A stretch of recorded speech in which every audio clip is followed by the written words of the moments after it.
देखिए, पूरे भारतवर्ष में मोदी मैजिक चल रहा है।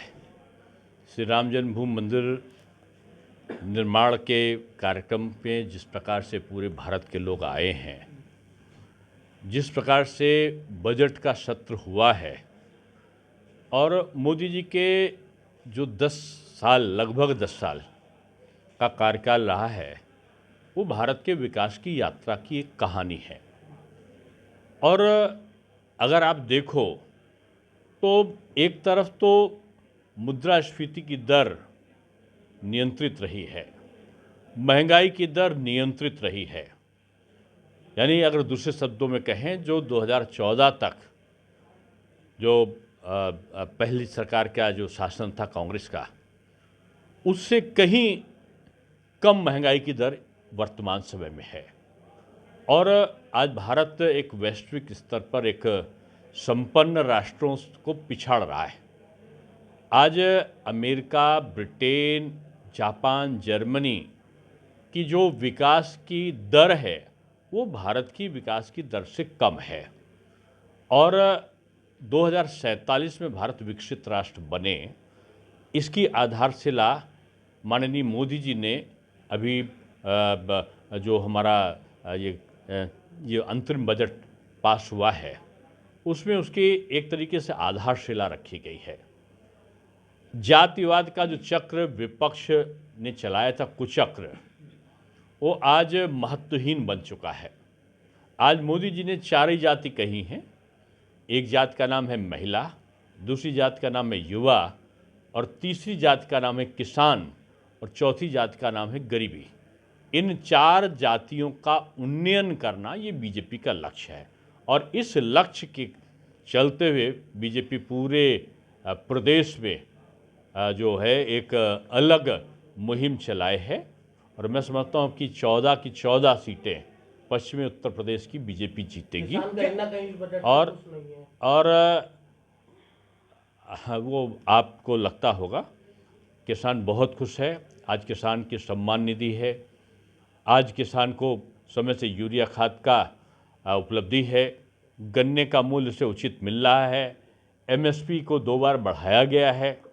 आज अगर आप देखो तो गांव-गांव में आज सड़कों का जाल बिछा है, आज बिजली आ रही है। सोलर लाइट के माध्यम से जो सबसे बड़ा अंतरिम बजट में एक आया है, सोलर लाइट जो रूफटॉप सोलराइजेशन प्रोग्राम है, उससे 1 करोड़ लोगों को 300 यूनिट तक बिजली मुफ्त मिलेगी और 17 से 18 हज़ार रुपये की उसको अतिरिक्त आमदनी होगी। ज्ञानव्यापी फैसले को लेकर क्या है? जिस तरह ज्ञानव्यापी फैसला आया है, उसके बाद पूजा अर्चना भी शुरू हो गई है, लेकिन देखो, आप एक चीज़ इसमें जान लो कि ये ज्ञानवापी का जिस स्थल पर पूजा अर्चना शुरू हुई है, उस पर 1993 तक पूजा अर्चन होता आया था। समाजवादी पार्टी की सरकार के समय इस पूजा अर्चन को रोक दिया गया था और तब से ये कोर्ट की कार्रवाई चल रही है। माननीय न्यायालय का जो आदेश होता है, उसको मानने का कर्तव्य देश के सभी नागरिकों को है, वो पक्ष में हो या विपक्ष में हो। फरवरी में सीएनआरसी लागू करने की बात की जा रही है, पहले भी सीएनआरसी का काफी विरोध हुआ है। देखिए, सबके साथ में एक कानून हो। गरीबी जैसे मोदी जी दे रहे ना कि राशन दे रहे हैं तो सबको एक साथ दे रहे हैं, उसमें हिंदू नहीं पूछते, मुसलमान नहीं पूछते। शिक्षा दे रहे हैं तो सबको दे रहे हैं, हिंदू मुसलमान अगड़ा पिछड़ा सबको दे रहे हैं। एनआरसी का यही मतलब है। ये जो असमानता है कि वो शादी करेंगे तो इतनी शादी कर सकते हैं, वो शादी करेंगे तो इतना हो सकता है, वो बच्चे की शादी करेंगे तो 14 में कर सकते हैं, वो करिए करेंगे तो, ये हिंदू मुस्लिम का भेद नहीं, सब बराबर है, भारत के नागरिक हैं। और ये अगड़ा पिछड़ा अनुसूचित ये जाति का बंधन मिटना चाहिए, ये सरकार का पूरा नियोजन है। और आज पश्चिमी उत्तर प्रदेश अपनी प्रगति की तौर पर जा रहा है। अभी एक भी सांप्रदायिक दंगा नहीं होता, अभी एक भी जातीय दंगा नहीं होता। यही मोदी जी की पहचान है। यूनिफॉर्म सिविल कोड को लेकर क्या कहना है, जिस तरह से उत्तराखंड सरकार लागू करने जा रही है?